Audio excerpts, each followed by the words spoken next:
Hi, everyone. My name is Tammy Henderson. I'm an events coordinator for Finessed Media, and today I am your host for this Creating Music with AI event for our Music and Tech Summit. And before I start, I just want to apologize for being on my phone. Usually I would use my computer, but we're having some technical difficulties. But getting into the event, I want to tell you guys that the purpose of this event is to show our independent artists how they can start integrating these technological devices and services into their music to further push them into this technological space that we're going into, and for our tech folks to learn how to more integrate with our music industry. So without further ado, I want to introduce our panelists. We have Alex Mitchell, who is the CEO of Boomy. Say hi, Alex. And then we have Valerio Velardo, who is an AI music consultant. So how are you guys doing? Great, Tammy. How you doing? I'm doing good. I'm so excited for this event. So let's get into it. For our audience members, please try to take notes because our panelists are going to drop a lot of gems and you guys are not going to want to miss out. So yeah, let's get into it. My first question, I just want you guys to introduce yourselves and tell us how you got into your field.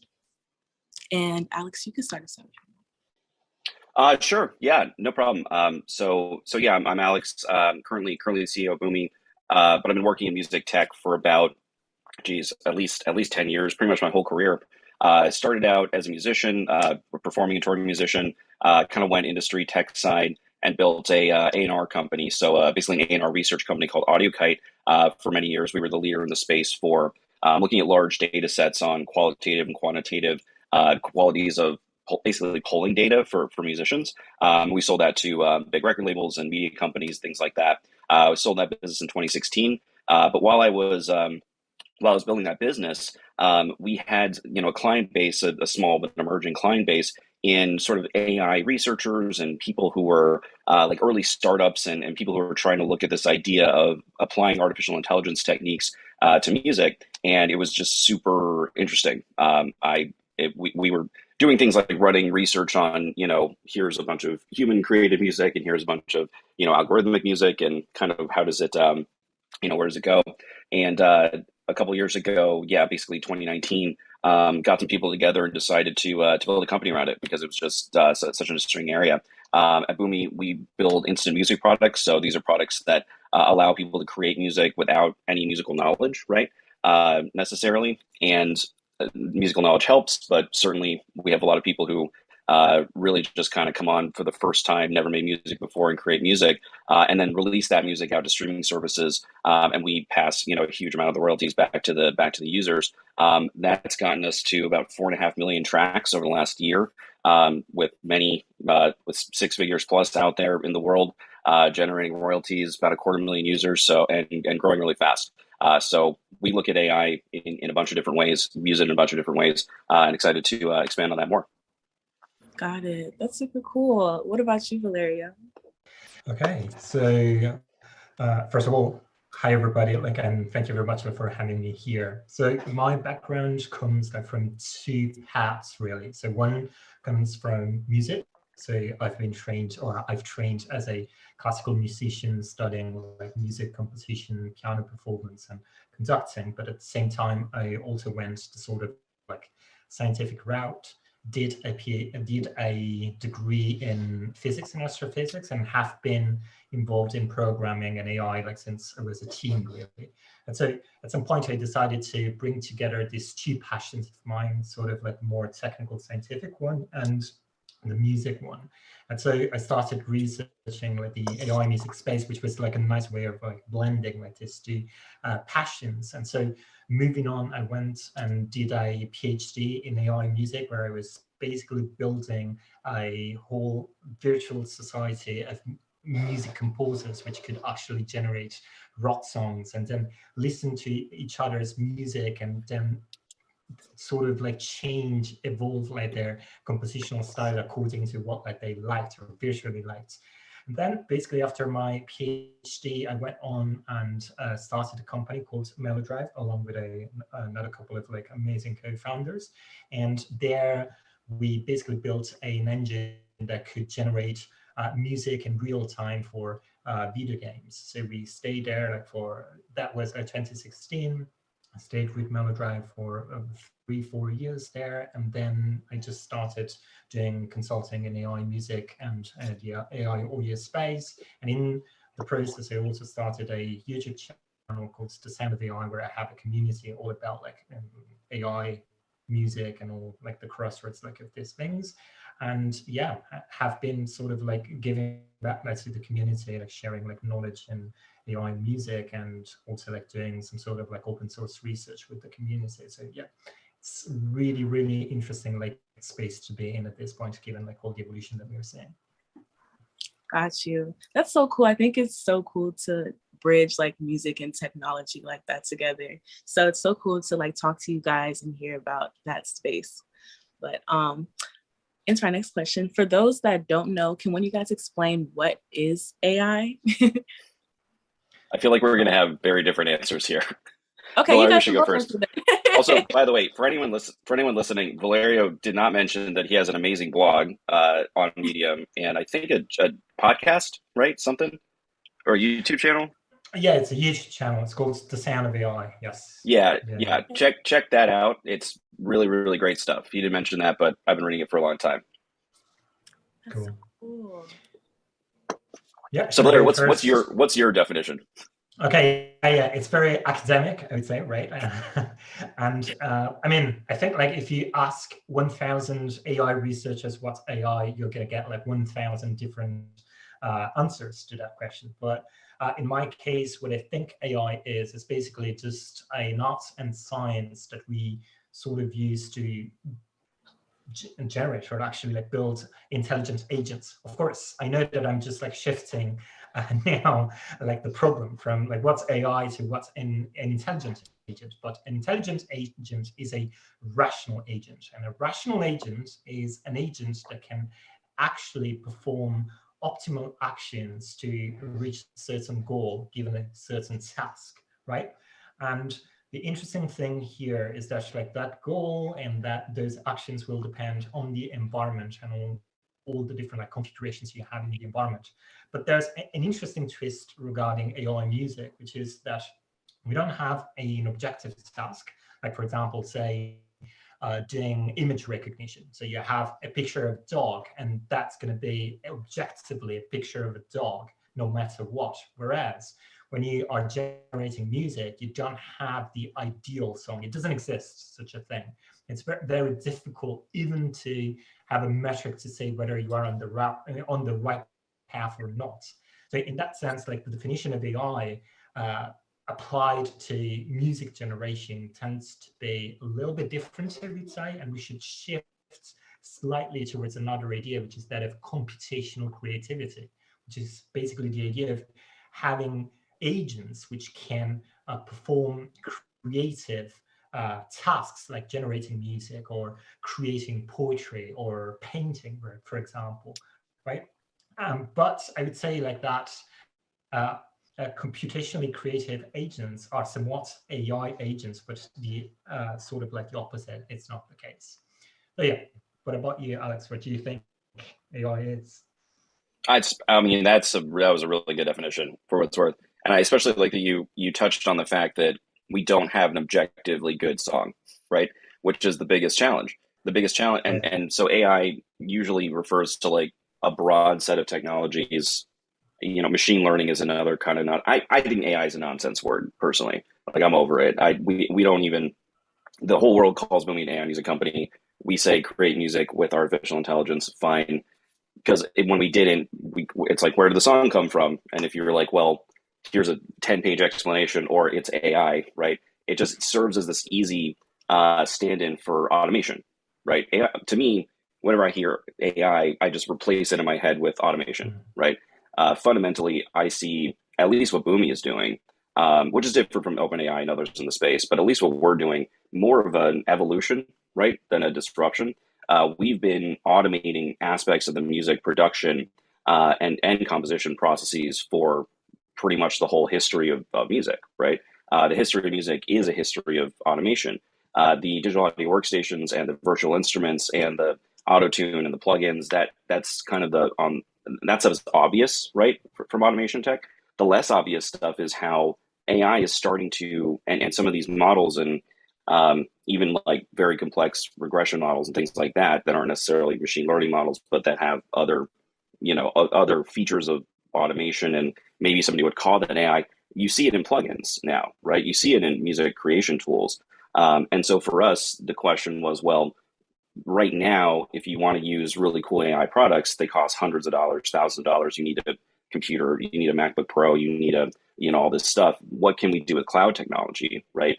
That can make it so that anybody, regardless of their equipment, regardless of anything, can kind of have more of an iPhone camera-like experience with Boomy, where you're just like pressing a button and then a couple sliders and it'll start giving you options. As Valerio mentioned, one of the really big challenges is that how do we know what a good song is, right? And I built a whole A&R company once to try to figure this out, right? With data from like people answering surveys, like, do you like the song? What do you like about it? For us, looking at how to, what to optimize for, right? Came with the design of our app. So our app creates instant music, right? Does all the production, all the composition at your direction. And then you can say, I hate that. That sucks. Don't like it. That's not good. Try again. Hey, wait, this is good, right? And so over time, and in these millions of sessions, we've been able to try to get to a point where we have a model of at least what a user will save, right? Whether that's a good song or not isn't really possible for us. But what we can do is we can optimize towards saves, and we can optimize towards how are these songs performing in market, right? Which at enough scale, eventually what you can do is say, well, wait a minute, songs with these features, songs with this kind of production or these underlying notes perform really well in this genre or this playlist or this DSP. That's kind of the data set and some of the science that we're working on every day. So that's a long story, but my definition of AI is basically that it's just a term for automation. Loosely, these are some of the ideas that it gets to. It's like, try to get to a result, try to get to a yes or a no or a rounded event. There is no single event that is the perfect song. That's what makes the space so interesting to me. Got you. Hope you guys all heard that. I love both of your responses. They're very great. So, as you can see, all that we're seeing on the news is how everything is moving to the metaverse and all this stuff online, virtual. So I want to know, in what ways do you think creating music with AI will start to advance with platforms like the metaverse? And Valerio, what do you think? Yeah, I think it's going to have a huge impact because, as Alex was saying earlier, in the history of music, we've seen basically the advancement of loads and loads of technologies, which basically made music making easier and easier over time, right? So I would say during the late 80s, beginning of 90s, we started to see digital music production. And with that, the sort of cost for producing music and the skills that you needed to produce music went just quite down. And then with all your plugins and the amazing cloud services that we have right now on the web. So all of this is basically pointing towards easiness for the end user to create music, but not just the end user, the non-musician, but also for independent musicians as well, right? And I do believe that the intervention of AI in the metaverse is going to sort of disrupt the way we create music, because I think we are sort of wired to create and experience music. This is a sort of thing that's very embedded in who we are as a species. There are traces of musical activity which date back to 40k BC, something like that. So this is something that we are biologically wired to have.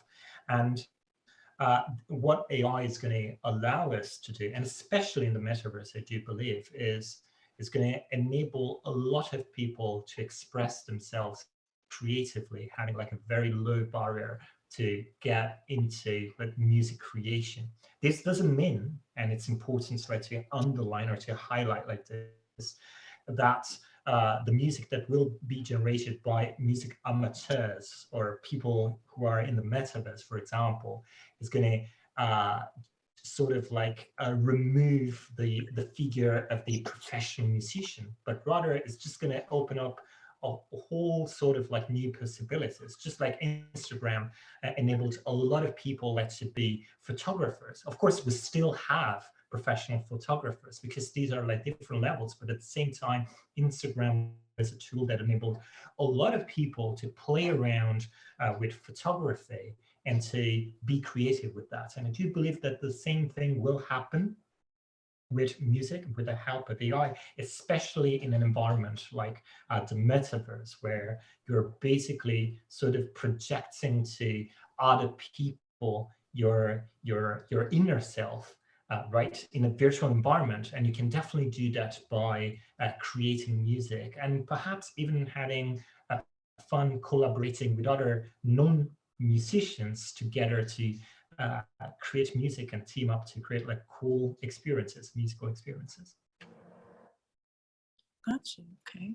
Okay. Yeah, and interactivity, I feel like is huge to that too. You're totally right, Valerio. I think of the metaverse as being fundamentally an interface question, right? It's like I think about podcasts and how I probably listen to 5x the podcasts that I did before I got AirPods, right? Which is a new interface, different interface for audio. Just like it's silly, but the fact that you didn't have to do the wires every time you get on the subway and all that stuff, like that slight little bit of just easiness, ease, you could forget these are on, meant that I consume a lot more music, a lot more podcasts, a lot more audio content than I did before I had that interface. So I think the metaverse is just one more step, right? The metaverse is a step ahead of that, where if now my glasses are also projecting, we've been thinking a lot about what do songs look like? What should a song look like in the metaverse? A song representation right now is like a play button in a line, right? And some of us have always believed that like it's a song, like you can probably do something better than that. Is a play button in a line the right way to look at a song in a metaverse interface? Am I going to want to feel and touch and mess with an instrument? Do I have virtual instruments? I think it's going to change profoundly. Basically the question is how should artists think about using AI or integrating AI into their work? My view is that like an artist is an artist. An artist is I get the question every once in a while, like, should artists be like worried about this, or like should they integrate it, and how should they? It's like the artist should do whatever the artist wants to do. An artist is like, you shouldn't.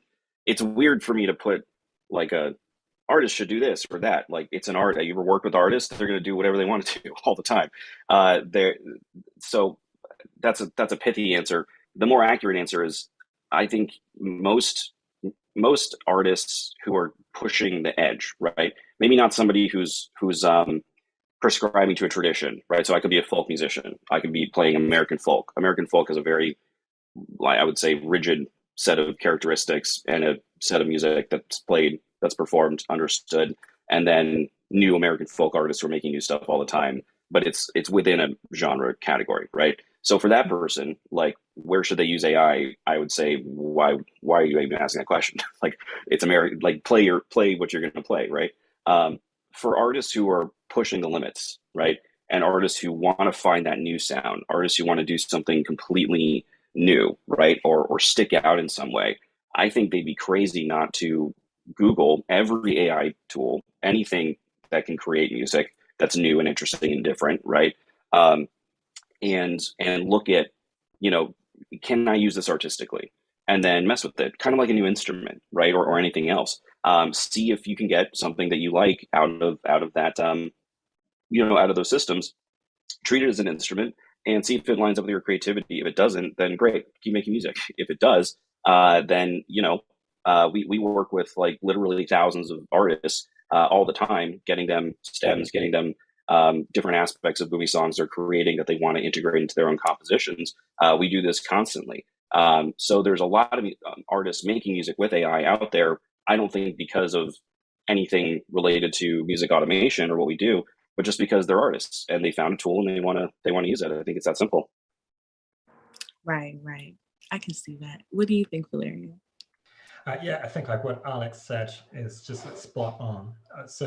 Like I just like want to perhaps like give like a sort of like taxonomy of different things that an artist can actually use AI for. I think like this person, this artist could actually like use AI as a sort of like sparring partner. So that is like definitely like one possibility. So basically like if you are stuck in a sense, like so you have some sort of like a writer's block. So then you could actually use artificial intelligence, which perhaps is trained like on your music and on your musical ideas to come up like with new ideas. And actually the irony like of this approach is that it's one of the approaches that actually sparked one of the most important advancements in generative music and the whole like AI music field.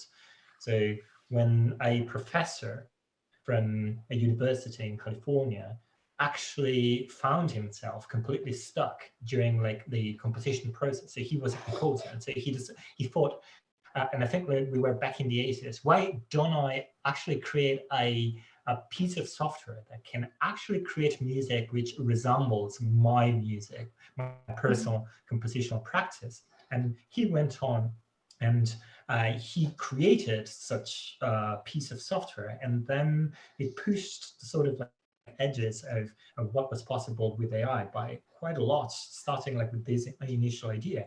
And I think that this is definitely like an application that I see, that I will see very sort of like usable and very convenient for many artists. At the same time, I think like there are other sort of like approaches that an artist can have, like when composing music, and using AI for all of those ancillary, I would say, like parts like of the music creation, or not necessarily like compositional parts of it. So for example, like mastering, like, or mixing, all of this more like tech-based things like which are related to music and music tech. So this could be, at least to a certain extent, offloaded to an artificial intelligence. And we already have like companies which do some of this automation for artists, like Lander, to just like name a company there for automatic mastering. And then I believe the most interesting part for me is the possibility of co-creation with a machine. So what do I mean by this? I mean the possibility of completely changing the way we think about music. So up until now, most of the time, apart from a few instances in video game music or music for interactive experiences, we've always thought of music as a linear media, right? So you have a song, you play a song, and you always get like the same music. But actually, what AI can do for you is create a sort of like infinite variation of some sort of initial musical script that you may have, right? And so this would be perfect for music for video games, for example. And this was one of the things that we were researching and trying like to solve at Velardo. So basically providing the musician, the composer, the possibility to provide a musical script that would outline main musical phrases, instrumentation, and emotional parts, and then leave the sort of detail making to the machine, which would actually take all of those high-level musical ideas and implement them differently depending on the sort of situation that each player is going to find him or herself in. And so change the music in real time and create this sort of like infinite variation. And this would sort of like shift the definition of music from a linear media towards a more interactive and non-linear media, which could open up a lot of possibility for personalization and I would say like personal experiences for each of the fans who follow a certain artist. Yeah, so these were just like a few ideas. There's obviously like way more, but just like a few things to think about, I guess. Right. No, I like that. So I feel like you guys kind of touched on it, but I want to know, like, looking into the grander scheme of things, why do you think artists should start to even care about emerging technology with their music and putting themselves into that space? And Valerio, you can start us off. Yeah, sure. Yeah, I think in my view, like the musician of the future would be a person who's skilled in this sort of things. Of course, this person must not necessarily be an AI developer, right? But this person should definitely be able to use those technologies, just like today most musicians are able to use digital audio workstations for their compositional production practice, right? I think like this is going to be very, very important because, as I was mentioning, I think AI is going to help them out streamlining the compositional process, helping out like when it comes time like to sort of like fill in like the sort of annoying details, for example, or just like to be more creative because they can have this sort of like interactive sparring partner. And I think like that, not picking up on all of this possibilities would be a missed opportunity in the end, right? So these are all technologies that are going to make, that are going to open up the creative potential of musicians and producers in the future. Of course, you can definitely decide not to use them and be a fantastic musician, as many colleagues of mine who are like classical composers, they don't even use like computers. They just are back like to pencil and paper, and it's fantastic if like they can just like have all of that music in mind and put it down like on paper and then just like perhaps perform it on piano or on an orchestra. That's fantastic. But at the same time, just like music software today is a huge help for the majority of musicians. I do believe that in the future, this sort of more intelligent music software is just going to be a way of streamlining even more the compositional process and opening up new opportunities. And as I said, I think not taking like this possibilities, not using these possibilities will just be a missed chance, missed opportunity. Yeah. Gotcha. What do you think, Alex? Oh, you're muted. Oh, oops, sorry, I'm muted. I agree with a lot of that, pretty much all that, so as to not repeat what Valeria said. Basically everything Valeria just said. And then I guess the question is, why should they care, right? Why should a musician, pay attention? And I would answer that with, and just to open up another thread here, this idea that as automation technologies, it's like, why should a photographer care about the iPhone camera, right? From 10 years ago, 20 years ago. 20 years ago, why, well, we got this camera. It's not that good yet, but it's going to get really good. Why should I care about that? What it means is it's going to change, maybe, we don't know. But from the early things of what we're seeing and from what we're seeing in the market, I think it's possible that what we're going to see is a huge shift in the sort of behavioral physics of how people consume music, because when they can make their own stuff, right? So we have a lot of people on Boomy who are non-musicians who create music in what sort of hyper-specific scenarios. So like one common example for us is like parents and kids. Like we see tons of parents and kids making a song together about something that is important to like the family, right? Like a bedtime routine or like whatever. We hear there's like thousands of these. So you take that scenario, they're playing back that song, right? They're listening to that song. That song's not better than what anyone in the room listening can produce, right? I would say on its musical merits, it's probably not as good as what you hear on the radio, as what you would hear from people who are very specialized to create music. It sounds good, but they're listening to it anyway. They're listening to it not because it's the best music, but because it's theirs. It means something to them. It's targeted to something that matters to that family in that moment. That family will grow up, right, with that song. It will create some amount of, royalty revenue actually out of it, right? And that's really different than the market we're used to, where the market is like performer, creator, audience, right?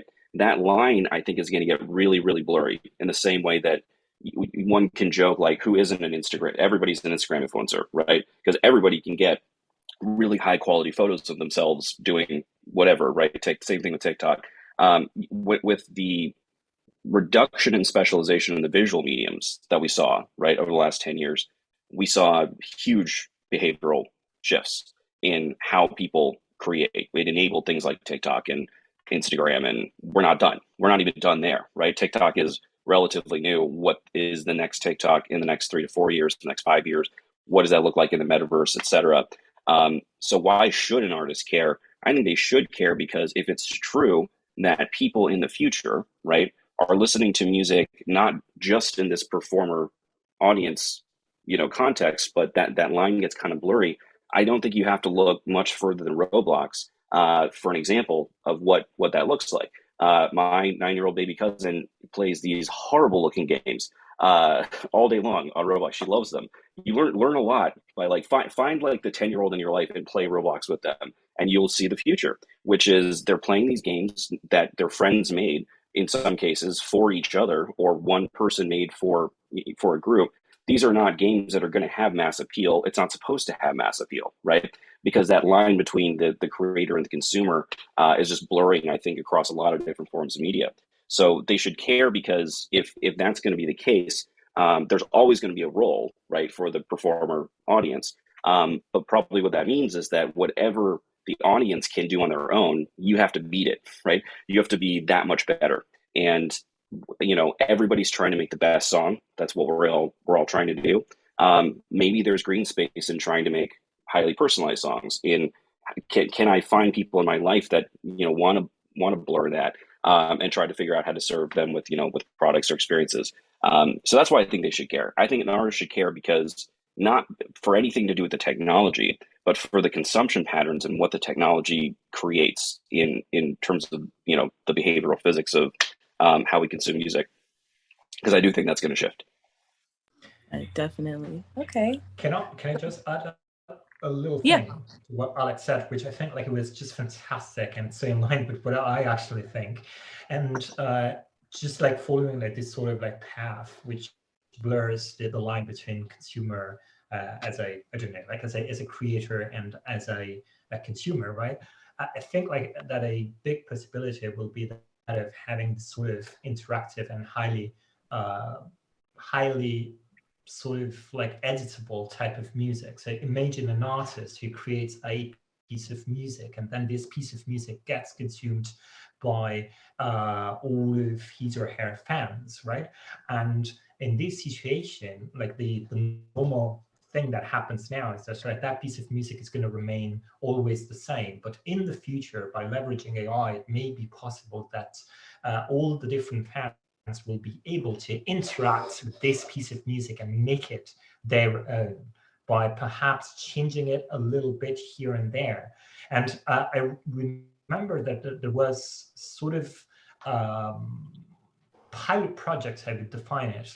I think it was back in 2018, where Dua Lipa worked with Jaguar, and they actually did this sort of experience, which was a browser-based experience where she created a piece of music which was then orchestrated in a bunch of different ways. And then when you actually go to the website, and then you can sort of get different renditions of the same music, different mixes of the same piece of music, depending on the analysis of your Spotify playlist. It was something like this. And it was a very sort of a rudimentary approach to this idea. But I think that in the future that this will be a thing, because not only the listener is going to interact with your music or with your fixed music, but rather have a sort of bigger attachment with the music, because the audience will be able to trick the music and make it their own. Right, got you. Thank you guys for such detailed responses. I love it. I hope that my audience is taking notes, because that was great. And speaking of our audience, we have a few questions from them that I'm going to ask you guys. So one person wants to know, is there any software that you recommend to start experimenting with AI, free if it's possible? So what do you think, Alex? I would go to boomy.com. No, okay. Well, yeah. I mean, check. Our stuff is very free. The whole point of what we're building is that we make it as free as we possibly can. to create music and to evaluate that music and even to release that music. You can go from never having made, not relevant for this audience, but you can go from never having made a song in your life to like actually having something on Spotify, you know, in less than a day by using our tools. So I have to shout out Boomy. I think that's my job. I would also look at Google Magenta if you want to dig in. If you have a little bit of more of a technical bent or you know how to code, or even if you don't and you can, if you've ever like followed a tutorial about like how to install a Waves plugin crack or something, right? It's like, I would say Magenta is maybe just a little bit more complicated than that. It's the command line, but you can figure it out. It's not rocket science. I think one of the amazing things about right now is that so many of these tools are open source, right? Google, anybody can go download Google Magenta, get it up and running, get some free cloud credits, and start experimenting with what Valeria was talking about earlier, which is like feed it your own music, right? Translate your own music into MIDI, throw it into Magenta, and see what you would write, and then to write something you like, throw it into your music and take credit for it, right? No one's ever going to know. So I would definitely look at Google Magenta. What else? There's some cool stuff. BandLab just launched something new. I can't remember what it's called, but if you go to BandLab, like they're sort of a online digital audio workstation that has a mechanism that'll write like little loops for you, that I think is kind of cool. I don't know. There's more stuff popping up all the time. Probably some that I'm forgetting, but everybody kind of does something a little bit differently. Boomy is designed for non-musicians, right? Primarily, but we still have tons of musicians who use it. Something Ava is another one. Ava's one where if you're more of a composer, right, and you want like the notes of a composition in a particular style, I think they do a really good job at that. So yeah, there's a lot of cool stuff out there, but I would encourage anybody really interested in this stuff not to just blindly use the tools, but really dig into the underlying technology. That's why Magenta comes to mind. I think that's the most accessible way to get started, right? That's where I got started, you know, several years ago looking at this stuff. So. Okay, got you. I love the shameless plug, by the way. You got it. I think it's my fiduciary duty to push Boomy every day, so that's what I do. Yeah, definitely. What do you think, Valerio?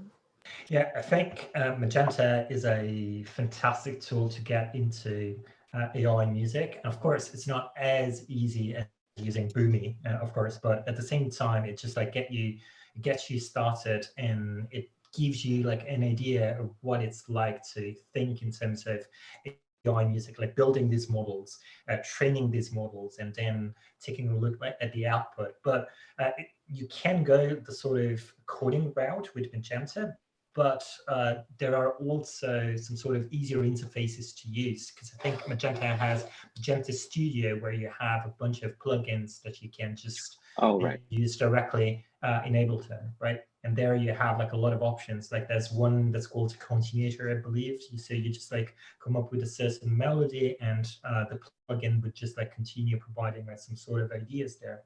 Another one is you provide I think it's a melody line, and then you're going to get some sort of accompaniment, like drum beat plus bass, I think, something like that. And there are a bunch of others. But then if you guys are a little bit more technical and want to experiment with something super cool and super cutting edge, I would highly suggest you to go check out OpenAI's Jukebox. So that's just fantastic, really. I don't know like if you've had like the chance to listen to like what it produces, but it has sort of generation idea or concept that's slightly different from the Magenta route, because Magenta sort of leverages this idea of symbolic music generation. So it's based on MIDI and symbolic music representation, whereas Jukebox leverages this other sort of like side of the moon, which is that of raw audio generation, which basically means using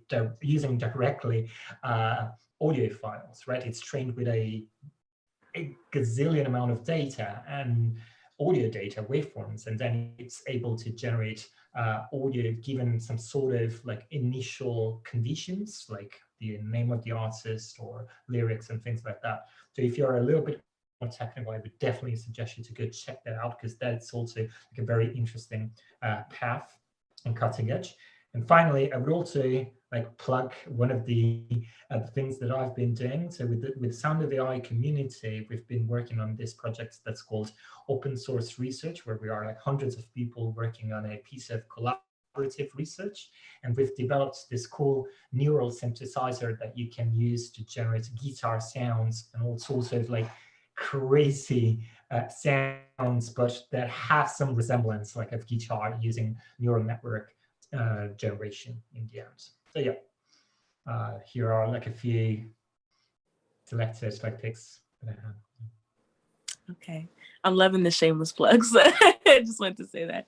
I hope our audience member that asked that has wrote down those programs, and also check out our panelist programs as well. So on to our next question. Someone wants to know, when AI can create art, do you think that'll eventually make human art obsolete, and how do we deal with that reality?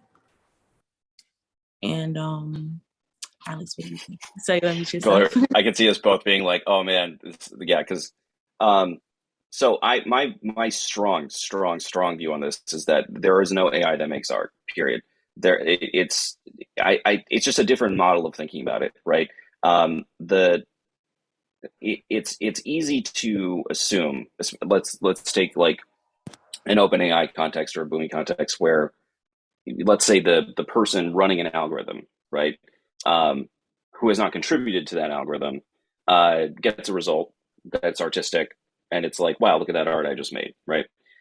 That's a really tricky issue.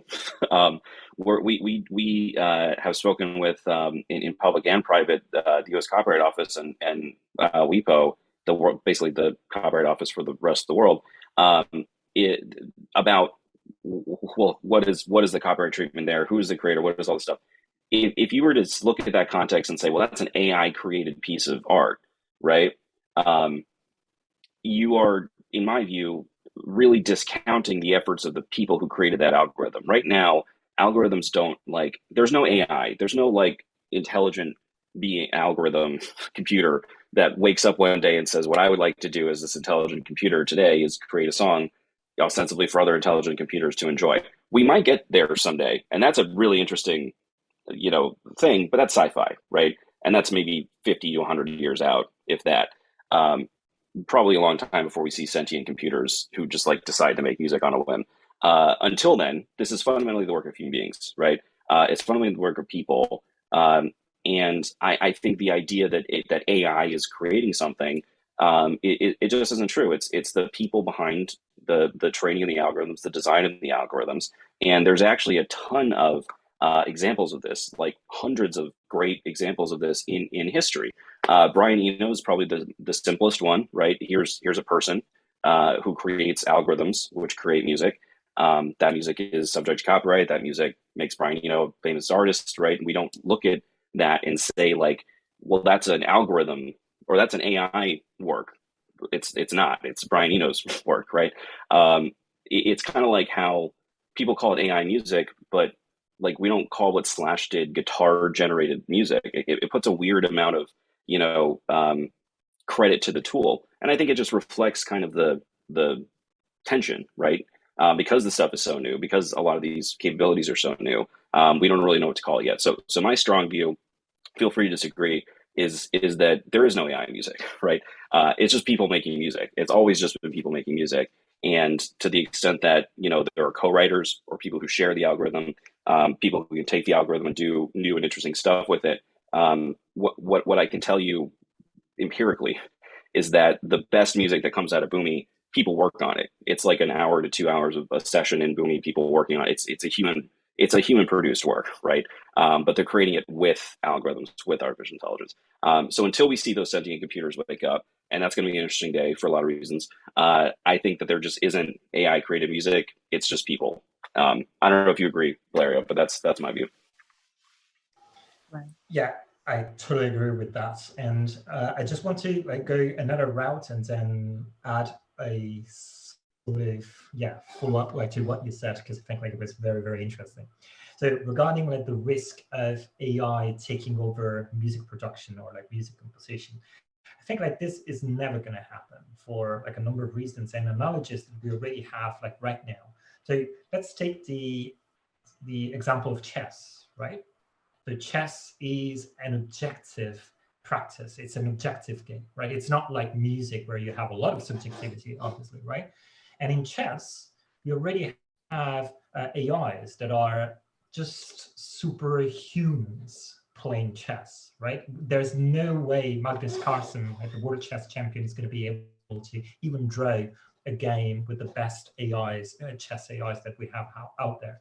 But still, we do play chess. We continue to play chess because the sort of like interesting thing there is not like watching sort of machines playing against each other. That is also interesting in and of itself, because it's as if you were watching aliens, super intelligent aliens playing, and that is super interesting for us. But we are humans, and we like watching other humans who can do a certain activity at the best of our capacities, or capacity as a species, right?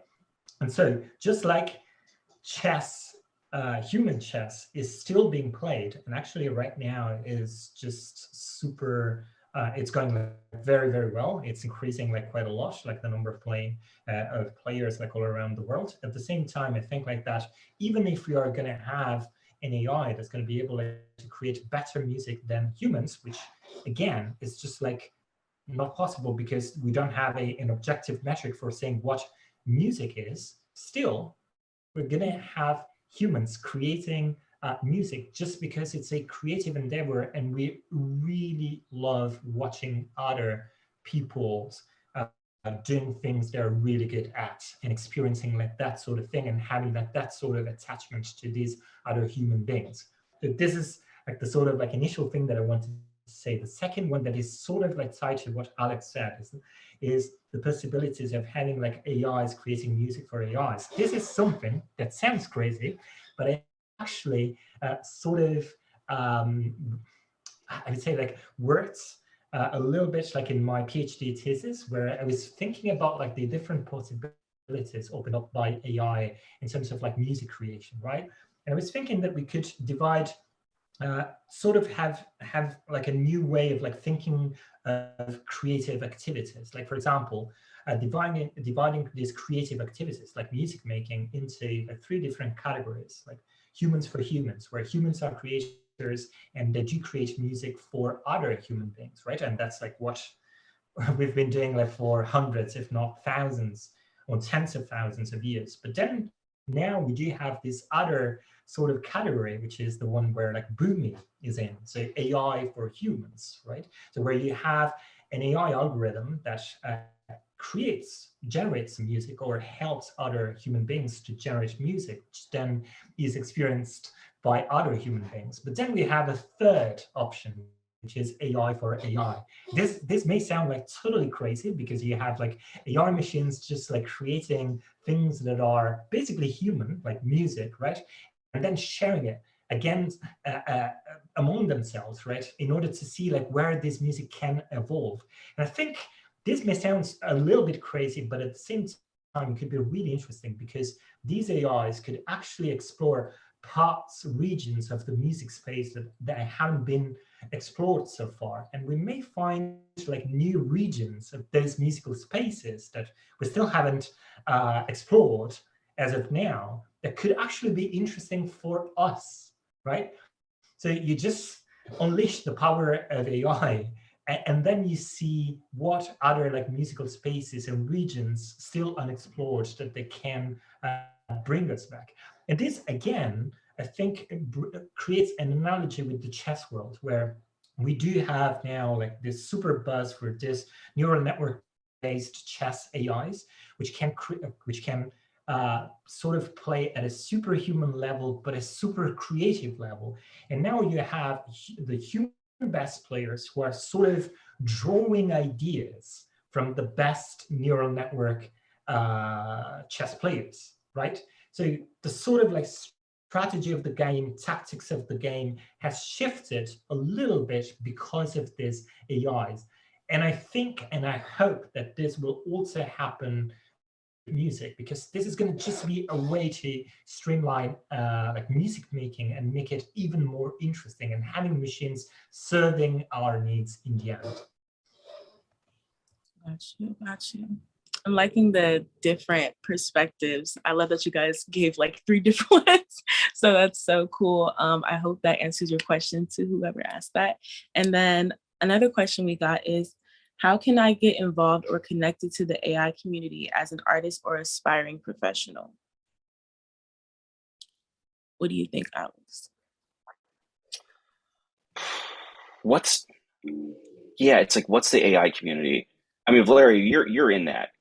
I feel like you have a better answer for this, because there's the AI music community that is like ADVISR, right? Which is more on the, let's call it the academic. So I think there's 2 categories. I think there is the highly technical and academic sphere, right, of music AI, and then there's the production market, let's call it applied AI sphere, right? And I think there are great, awesome communities like ADVISR that,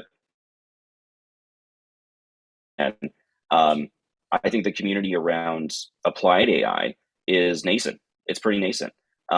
This is still pretty new. I'd encourage everybody to join the Boomy Discord. I mean, that's a small growing community of people who care about this stuff. I would say that the community of people who are creating music with AI, just look around you, because this stuff it's not its own category, at least not anymore. Maybe it was 3 or 4 years ago. I think these technologies are so embedded now. They're so embedded into digital audio workstations and in applications that it's just musicians. I would just ask your musicians, it's like, hey, is anybody using any of this stuff? And like, is it cool? And is it good? And have you tried Magenta Studio? And go play with it. And I think that community will probably just look like the musician community pretty soon. But there's a whole other side of it, which is the academic sphere that I'll let Valerio speak more to, because that's more his world than mine.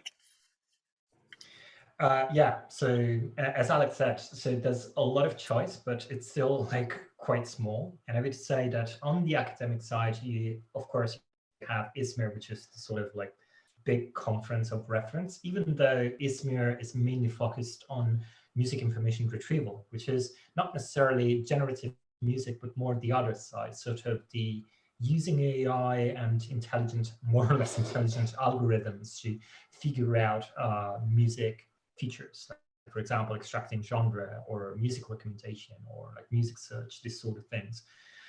There, like, you have like a very, very strong research community. Then again, another community that you can follow in the academic part of it, it's the Creative Music AI Conference.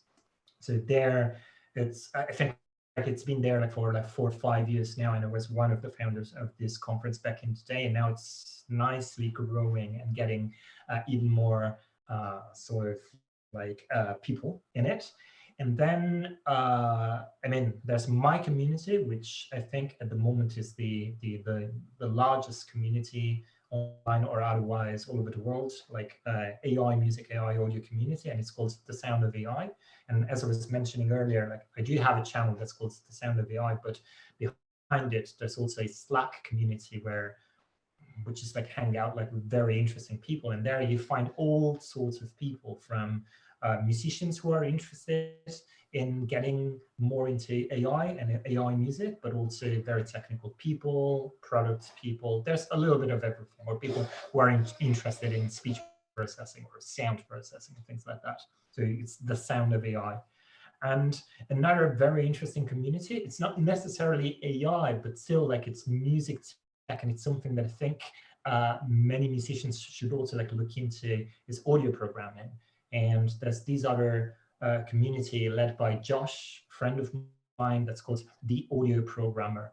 And they have a fantastic Discord, and they also have a podcast, which is really, really good.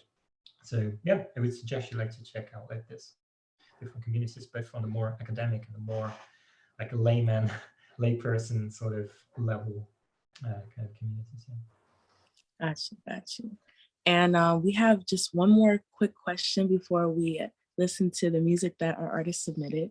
And it's, what technology trends do you think artists and aspiring professionals should pay attention to?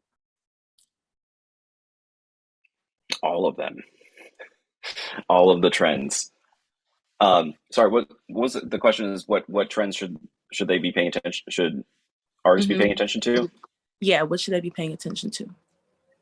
I'll give a quick version of the answer from before, which is the musician. So I've been a musician forever. We tend to be very tunnel visioned sometimes into the creation process, into the cleverness, what is a great piece of music to us, probably different than a great piece of music to a layperson.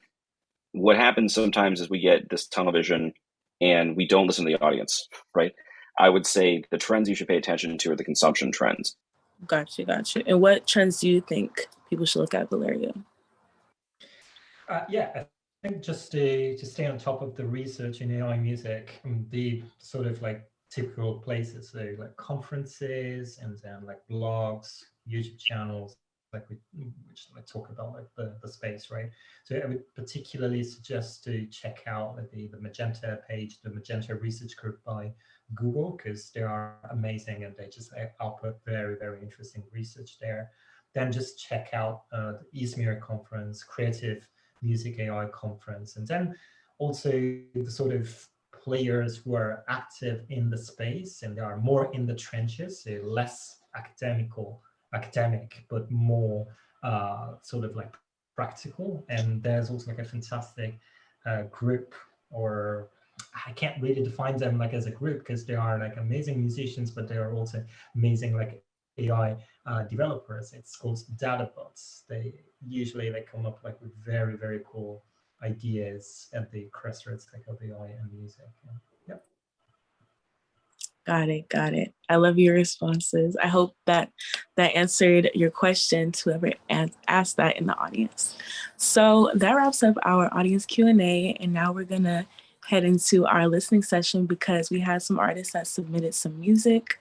So the first person that we have is Sean Robbins, and he submitted Come On. So we're gonna wait for Danny to cue that up for us.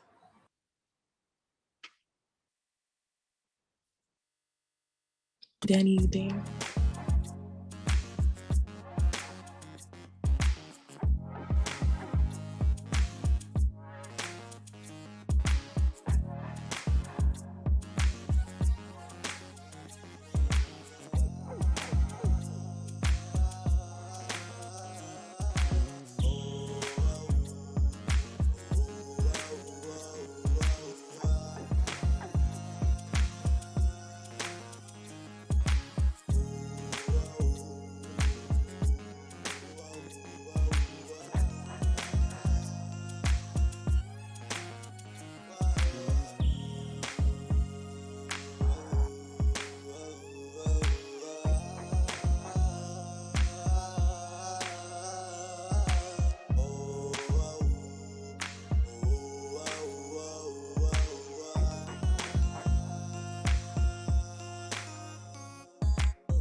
Quick preface, I forgot to say Shine is a producer, so you'll just hear the instrumental. But what did you guys think?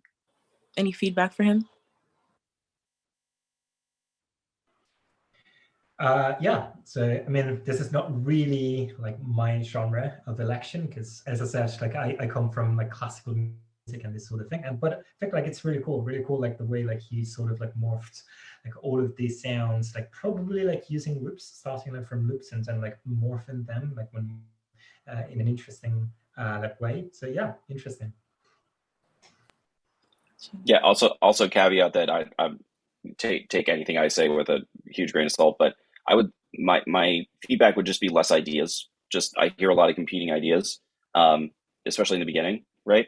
And I'm trying to figure out which of it to focus on. There's some cool ideas in there. I would say stick to one that you're most confident in, right? Sometimes you want to throw everything in, and with 3 less layers there, it's it gets to a level of coherency that I think is that would be a slight improvement. Got you. I hope you were listening, Sean, and got that feedback. So next we're going to segue into Montana Janelle, who submitted Follow Me. So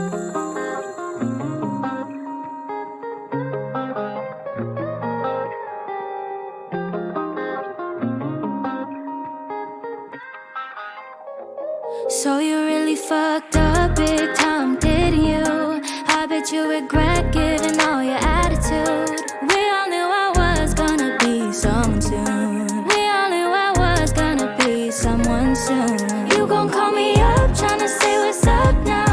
Don't want no bad blood, shut you up, fuck it up now. I've been killing every man, take a bye-bye. Got me feeling high for a minute, high.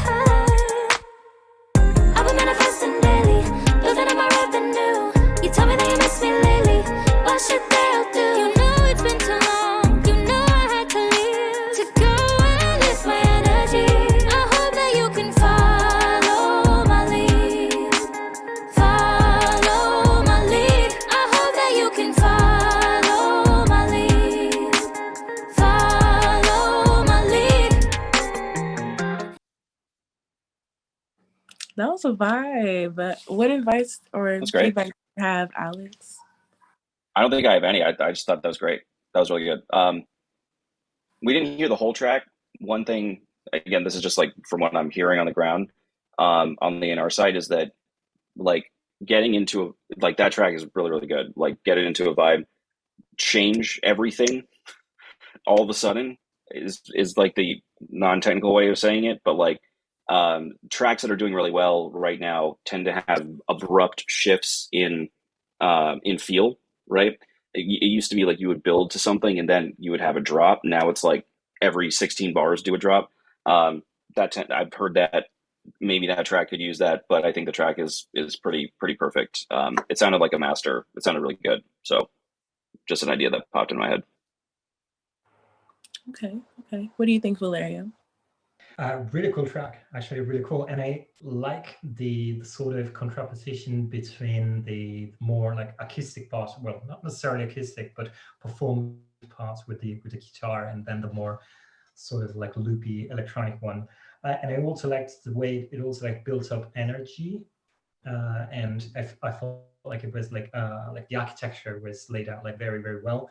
Just one thing, probably would have changed a little bit the sort of predictability of the beat track, right? It was a little bit predictable after a while, perhaps like having something that was a little bit less predictable, changing like the sort of like accents, creating like more syncopation here and there could have helped thing a little bit like less stable and make it even more vibey like as a track. But yeah, all around very nice. Okay. I hope you heard that, Montana. Next up, we have Elsie with her Shadow remix. 2 years with no sleep.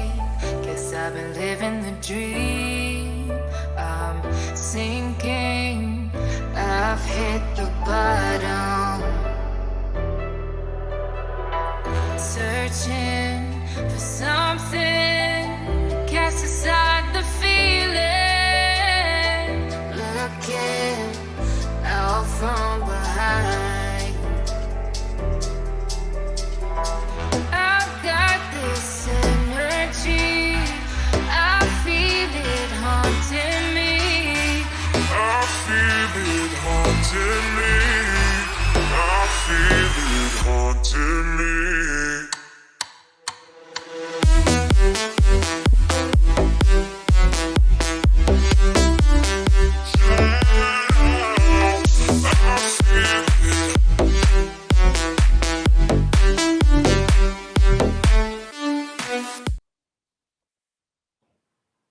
All right. I love that. What did you guys think? What do you think, Valeria? Oh no, Alex, you already unmuted yourself. Go ahead. Oh, I just really I thought it was a great drop. I'm trying to think of anything to improve on it. I thought it was really good. Okay. What do you think of Valeria? Really, really cool track. I really loved it. Again, like this way of building up tension was really nice. The sort of use of syncopation was also like masterful, I think.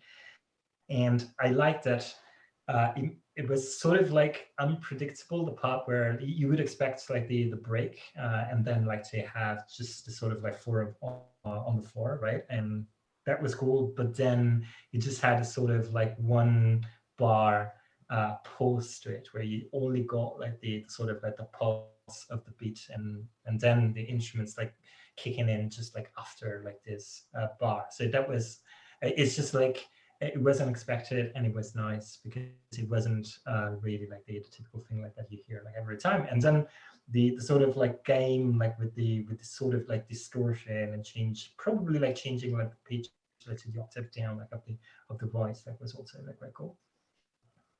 I really liked the off-tempo synth voice that sort of like hinted that the drop was coming. Yeah. And I would need to listen to it again. I'm not sure if that voice is actually there after you drop. I was listening for it. I was looking for it. I kind of like came to expect it. I really like that part. I just like tracks that do that. So. Gotcha. Okay.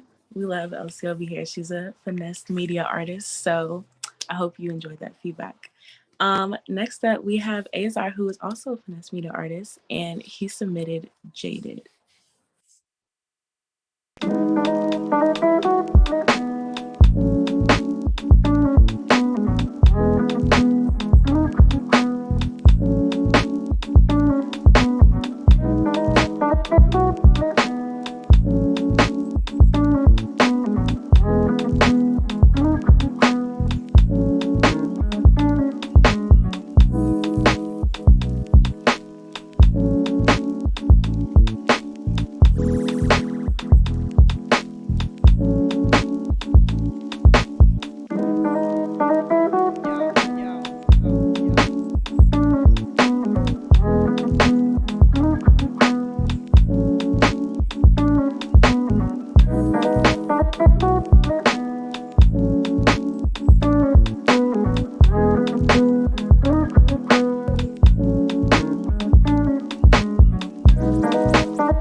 I forgot to tell you guys that he's a producer as well, so it was just instrumental. But what are your thoughts?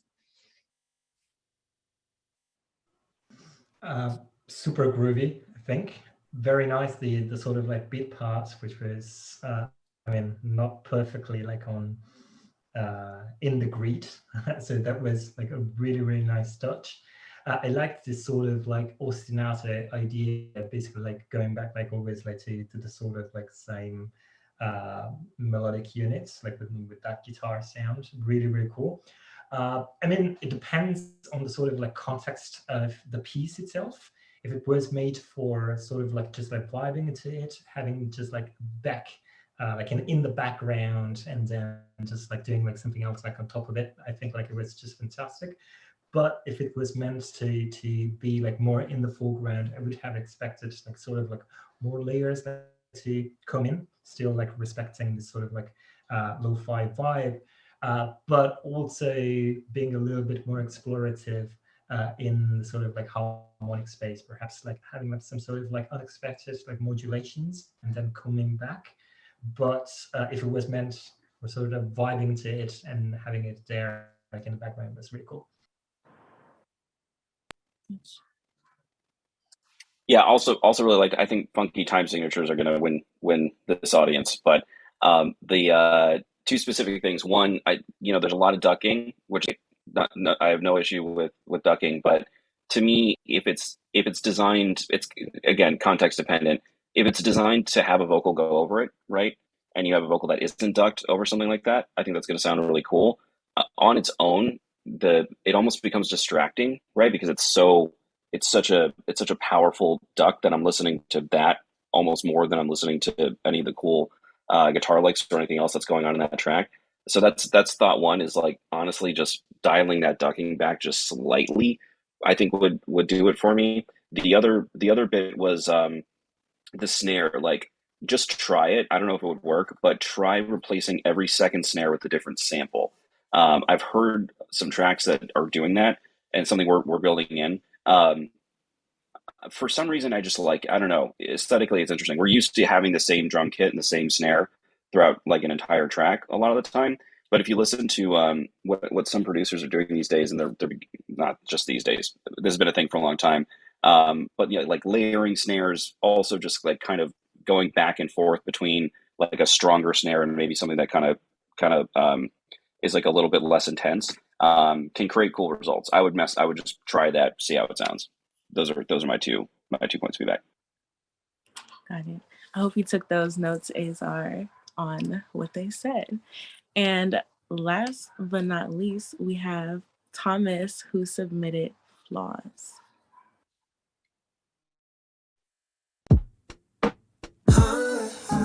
If I show you my flaws, would you run away or would you stay? Yeah, yeah, yeah. If I showed you my scars, would I have a chance at romance? Yeah. I know you said that you'd stick around, and I hope you're right. Let's go slow. I am still having doubts, 'cause I've failed many tries. Is she really gotta stay? I'm too scared to think that right now. Will you tell her everything? At some point it all just comes out. Is it gonna be okay? I don't really know, so I'm asking. Oh, I'm asking. I love how both of you guys are going like this. But so what are your thoughts? What are you thinking? Yeah, we don't dance, right? We're like music analysis people. Right. We're like gonna listen to it a little bit differently. Right. I get that. I think it's a really strong track. My one thing from a commercial perspective is it sounds more like if you told me that track was produced today, I believe you. If you told me it was produced 10 years ago, I believe you. If you told me it was produced 20 years ago, I believe you, right? So that's just one thing to note. It's a really strong track, vocals really strong. The production style and the instrument choices, like through a positive lens, you could say it's like kind of timeless, right? Through a negative lens, you could say, well, is that track going to really do super well in 2021, 2022, 2024, right? Is it looking ahead versus looking behind? That's just something I see with artists all the time, right? So I would just look at that question, but because it is really well done. Okay. What do you think, Valerio? I would say not really my cup of tea, but yeah, I think like it's very well produced and put together. And what I actually appreciated about it was the minimal usage of different instruments, sort of like this wah-wah sound there, probably like, I don't know, like some sort of like synthesizer like this. And then mainly the part that I liked the most was the sort of like the bass line, which was with a lot of like flourishes and everything. So that was cool. And of course, like the vocals like were quite strong, and I would expect that moving into the chorus section, it would just like sort of like explode. Again, I think like very well put together, not really my cup of tea. Got it. Hope that was helpful feedback, Thomas. And that was the last song that we had from our artists. So that actually concludes our event. It was so great having you guys on here. I hope you guys enjoyed it so much. And I hope that our audience got something from it. And I'm just gonna pass it over to Jenna so that she can introduce the next event. Thank you guys so much for coming and listening to our panelists. And thank you, Valerio and Alex, for speaking. I will see you guys in the metaverse. Thanks so much, Tammy. Super fun. You're welcome. Bye.